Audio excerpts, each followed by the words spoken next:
Agartha, the summoning key. The keepers craft the summoning key, a device that allows them to manipulate the ether, holding power over reality itself. They use it to create Agartha. Damn. The first transference device. The keepers master the ability to travel between dimensions. The dark ether. Some keepers begin to experiment with the dark ether, which corrupts and corrodes their souls. Among them is the Shadow Man. That is awesome. So not only do we learn that they are corrupted, but how? That is so cool. The Ether Pyramid. The corrupted keepers create the Ether Pyramid, a device capable of absolute power. A schism forms between them and those keepers unattained by the dark ether. The War of Agartha begins. War breaks out between the corrupted and uncorrupted keepers. The War of Agartha ends. Facing defeat, the corrupted keepers hide the Ether Pyramid on the moon within one of the newly discovered dimensions. Ether banishes the corrupted keepers to the dark ether. Beneath creation, the remaining keepers take on the mantle of guardians. Trapped in the dark ether, the corrupted keepers contort and evolve over eons, ultimately becoming the Apothecons, the desire above all else to return to Agartha. The first arrival. With Dr. Mani's help, the Maxis drone arrives at the house in Agartha. Despite the absence of his soul, Mani recreates a physical manifestation of his Dimension 63 form. The arrival of Samantha.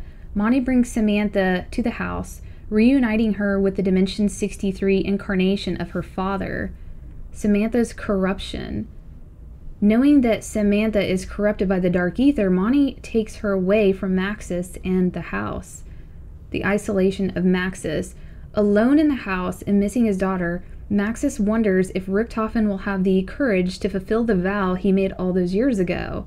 A rediscovery of the empty earth. Having observed Mani for some time, Maxis uses the teleporter in the basement of the house to study and explore other dimensions. Among them is the empty house that houses artifacts and replicas collected from a multitude of different timelines. However, his attempts to manipulate the empty earth create a reality too fragile to be sustained. The restoration of innocence. Mani returns Samantha to Maxis, her innocence restored. Mani's plan. This should be getting good. Mani explains to Maxis that the paradox wrought by a multiverse must be resolved. A new reality can be created, one free of the Apothecons, but only if they enlist the aid of souls who had lived there and survived the fracturing. The Chronorium secured. Among the artifacts that Maxis collected in Zero Base is an ancient book known as the Chronorium, a complete chronicle of the entire history and future of all reality. Protected by various countermeasures, the facility can only be accessed by those possessing a soul. Ooh.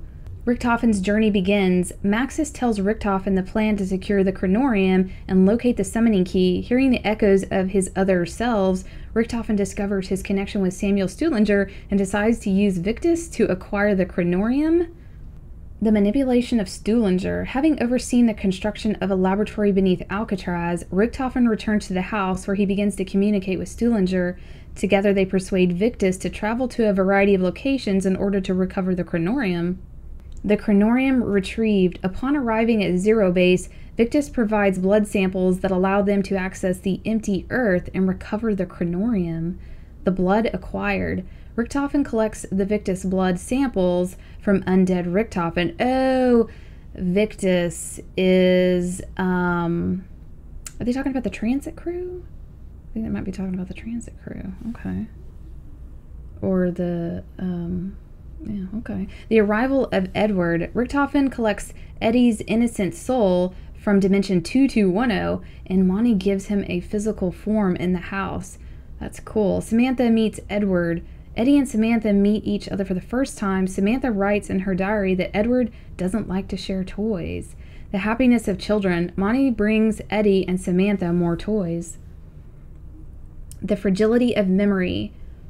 Maxis notes that teleportation and travel between dimensions could have profound impact on the mind. He fears that the confusion caused by the collision of memories past, present, and future could lead to the collapse of reality itself. The arrival of the souls. The souls arrive. Maxis tells Samantha and Eddie to put the toys away and to make sure the windows are locked before they come down the basement. Wait, we have to read that again. The arrival of the souls. Wait, Wow. To make sure the windows are locked. Okay.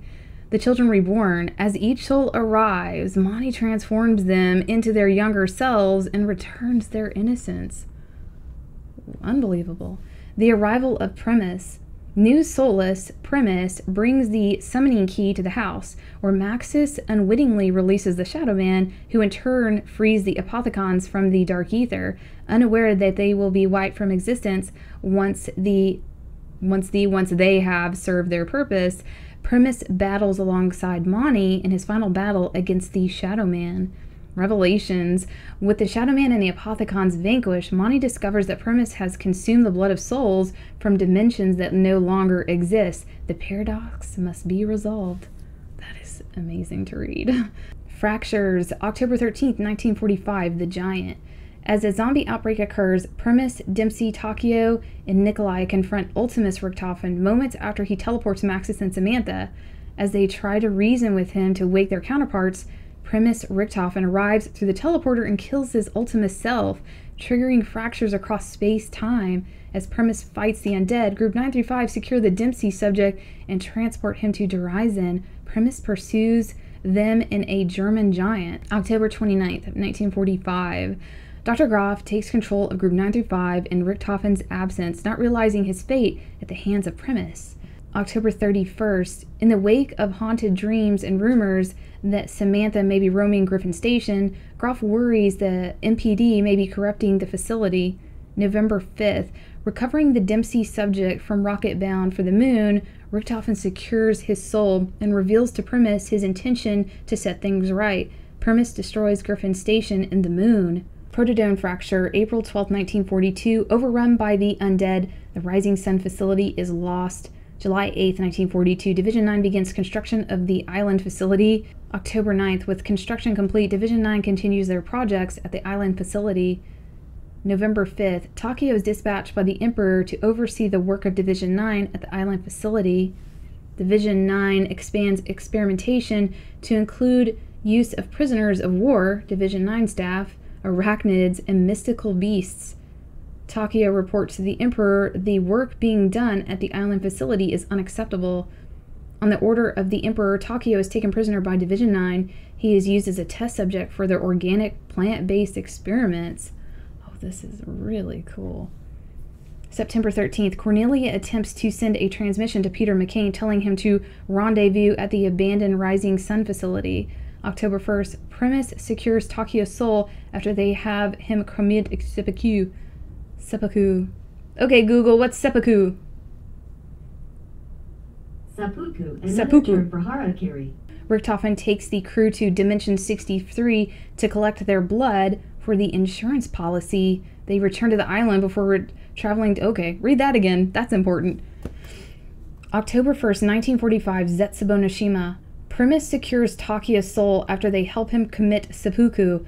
Richthofen takes the crew to Dimension 63 to collect their blood for the insurance policy. They return to the island before traveling to their next dimension. Man, we are getting all kinds of answers here.